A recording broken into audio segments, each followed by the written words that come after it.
Let's take a look at the Imperial Assault Carrier for the Star Wars X-Wing Miniatures game.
The Imperial Assault Carrier is an absolutely awesome looking model and has an incredible amount of detail on the sides, the top, the bottom.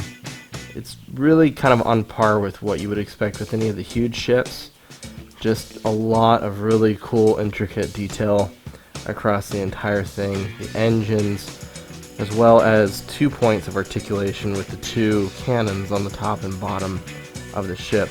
Now, while they are not super easy to move, they do move a little bit back to the left and right. I wouldn't recommend really playing with them though, because they're fragile. Across the bottom, if you remove the 2 base pegs, you can kind of see how these things are put together a little bit better. The TIE Fighters just slide into the support pegs, or the mounting pegs on the bottom, and the mounting pegs, I should do this with my other hand so it doesn't get a shadow. The mounting pegs just use a real simple twist-on type of lock. And there are 4 separate mounting points for different ships to dock with the Imperial Assault Carrier. But overall, a really impressive model that just looks fantastic.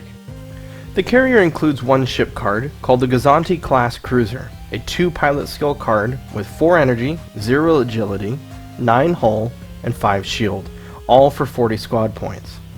The card's action, or special ability, highlights the new ability to dock ships, stating, after you execute a maneuver, you may deploy up to 2 docked ships. The expansion also includes 3 title cards, the first being Requiem, only for the Gazanti Class Cruiser. It says when you deploy a ship, treat its pilot skill value as 8 until the end of the round. The second is Vector.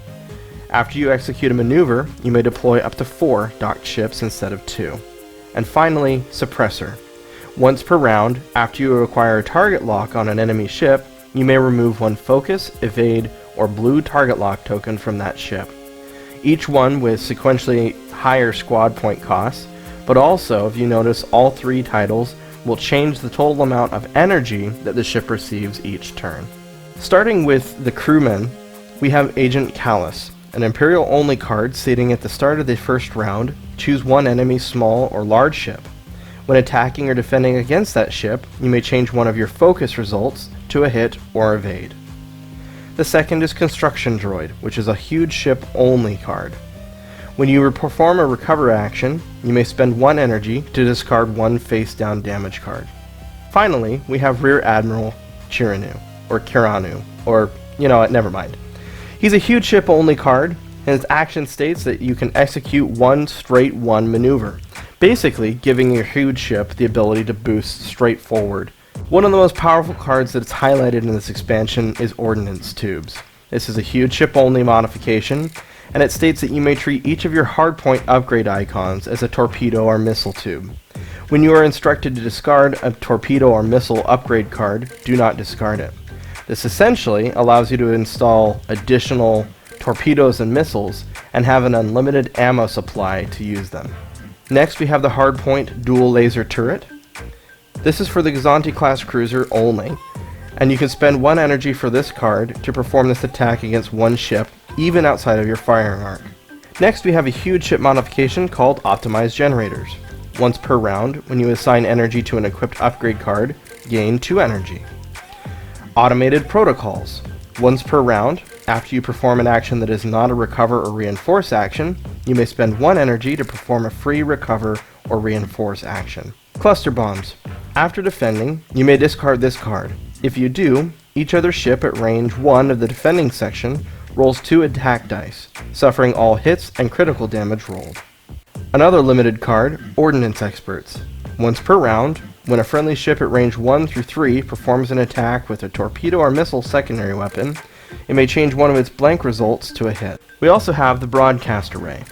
This states for the Gazanti class cruiser only, your action bar gains the Jam action icon. Choose an enemy at range 1 through 2 and assign it stress tokens until it has a total of 2 stress tokens. The other upgrade cards included are Homing Missiles, Cluster Missiles, Expert Handling, Expose, Marksmanship, and Ion Torpedoes, all previously included in the game. Finally, we have Docking Clamps, another specialized card for the Gazanti class cruiser only. You may dock up to 4 TIE Fighters, TIE Interceptors, TIE Bombers, or TIE Advance to the ship. All of these ships must have the same ship type. The TIE Fighters included in the Imperial Assault Carrier expansion are essentially 2 of the original TIE Fighters found in the Star Wars X-Wing Miniatures game.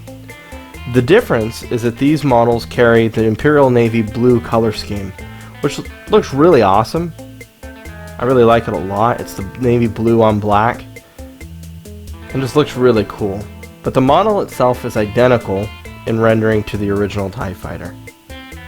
The TIE Fighters in the Imperial Assault Carrier expansion pack include 3 non-unique pilots: Academy Pilot, Obsidian Squadron Pilot, and Black Squadron Pilot, as well as 4 named pilots. The first is Chaser. When another friendly ship at range 1 spends a focus token, assign a focus token to your ship.